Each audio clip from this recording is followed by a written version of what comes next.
Join the Hive with Arkearth. This nonprofit is educating people on the importance of saving pollinators, lifting plant life, and helping reduce food deserts.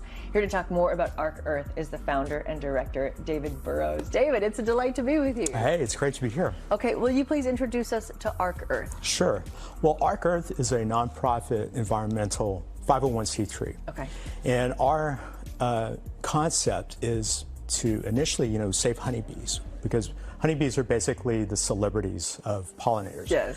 And when they make honey for us, they make honeycomb and all these delicious things. Mm-hmm. So, but we also work to save butterflies and bats, and moths, hummingbirds. Mm-hmm. And a lot of people don't, maybe no one knows this watching. I didn't at first. There's 200,000 species of pollinators. Really? Yeah, and some of those we're familiar with, some of those we aren't so familiar with, like even bats and moths pollinate. You've seen a bottle of Bacardi, it's got a bat on the top. Well, that's because it is a pollinator of agave, the cacti.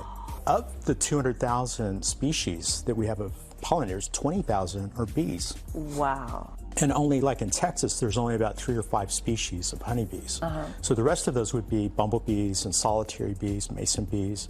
There's so many different varieties out there. Amazing. And will you tell us about the items that you brought in and also how this plays a role in how you are supporting those pollinators? Yeah, definitely. And this is cool because anybody can be a supporter of honeybees or butterflies or any of that. I mean, we have ranches where we manage beehives, but we also have people that go on our website and buy birdhouses or these pollinator houses, and they can help save pollinators in their own neighborhood, because pollinators are going to go from flower to flower, increase the amount of seeds that are produced, and just give us a more beautiful, better world. What's a pollinator house? What is that one? So this is primarily for solitary bees. So these don't have a hive that they live in, they don't have a queen to protect, and they also don't make honey.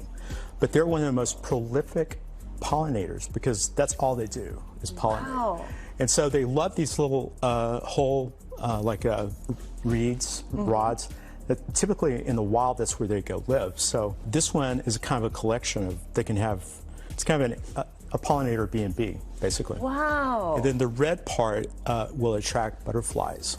So that's why it has the slits. Those attract lacewings, butterflies, other beneficial insects. I have to admit my ignorance here, because I usually would just think of the honeybee, and when you mentioned bats and even moths, like the nighttime pollinators, it kind of blew my mind a little bit. I'm like, I really need to appreciate pollinators more. And we should, because I really believe that pollination is kind of the cornerstone of life. Yes. Because it's what creates 1/3 of our food that we eat. And so imagine 1/3 of the things at Whole Foods or H-E-B gone because pollinators are gone. So the more we take care of them, the more they can take care of us and give us a healthier, more beautiful world. Do we know how pollinators are doing right now? Do they really need our help? They do, yeah, actually, because we have pesticides and herbicides that impact their health. And we also have expansion of construction and housing and roads. That takes up their land that they're used to having crops and wildflowers. So anytime we can create these little oases, kind of like a road stop, kind of like a Buc-ee's, basically, for pollinators.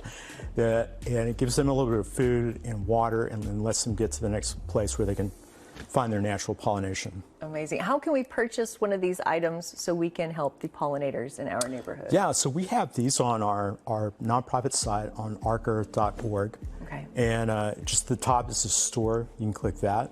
And we've got about, I think, 42 different items. Like we have water fountains, solar-powered water fountains. Yes. We have different seeds based on what region you're in. So we have people that order from here in North Texas all the way to Wyoming and Minnesota. There's different seed mixes for each of those regions. Beautiful.